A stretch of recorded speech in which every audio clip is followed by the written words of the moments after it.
Yeah, my way too early vote, by the way, on this. Actually, I would vote for Joel Embiid. He, to me, has not only put up the numbers, but he's anchored their defense. To me, right now, there are four guys in the race, right? The top tier is LeBron James, and frankly, if there was a vote today, he probably wins. He's got the narrative behind him. And by the way, probably the best player walking the face of the earth. Joel is right there.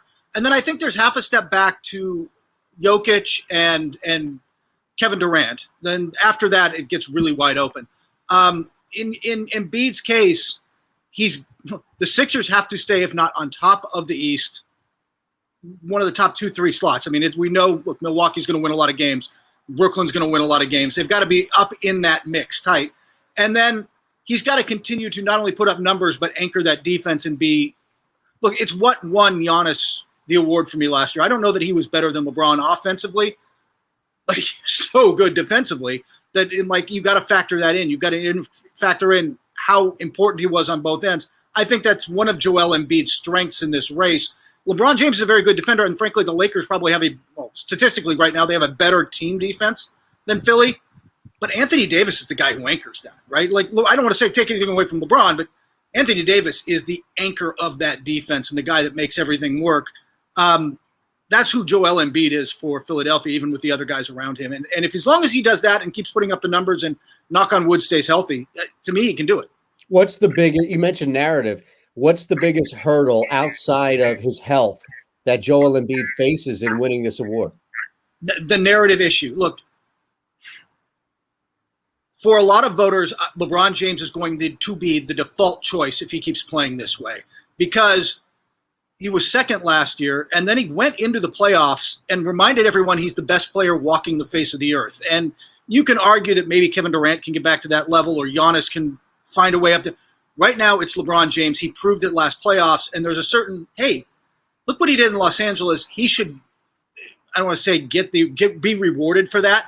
That kind of narrative, and the fact, look, LeBron pretty much lobbied for it after Giannis fell apart. That carries weight. That narrative carries weight. And if this is going to be a case where if Joel Embiid is going to beat LeBron James, it's coming after the champ in boxing. You better knock him out. You better it's got to be clear, because if it's close, it's going to be LeBron. It's still all centered around Joel Embiid. He becomes the focal point, the fulcrum on offense, the anchor on defense. He becomes critical to everything they do. And that's how, and making, look, ultimately the step to legendary is made in the postseason, not in the regular season, right? Like you want to be legendary like Iverson, you got to carry a team that had no business probably being in the finals to the finals, and do everything that he did. That's how you get there.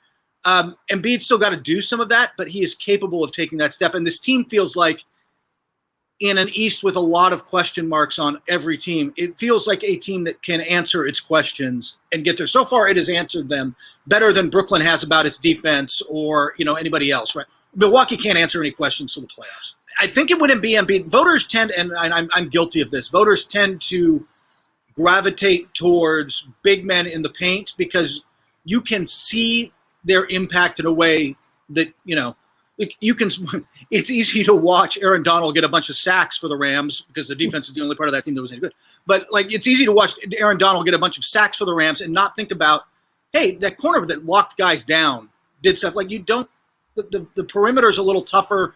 There's not the metrics for it. You can see it more with the eyes. So it helps the Rudy Goberts. I think it helps Joel Embiid being a center in this race. He's going to have to continue like this. They're going to have a top 3 level defense.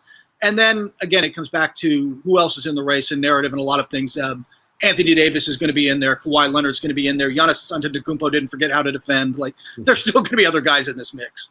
You're not going to win the award in the first 20 games, but you can kind of lose it if your team is struggling. If you're Luka Doncic right now, it's really, really tough to picture a path to like him coming back and winning.